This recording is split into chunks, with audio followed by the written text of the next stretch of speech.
আপনি লাইনের মাঝে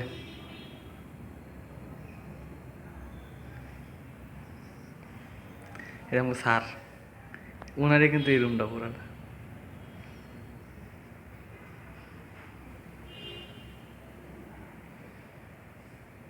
খাট একটা বানাইছি সেরকম বানানো, এটা আমার জীবনের সবচেয়ে বড় খাট বানাইছি।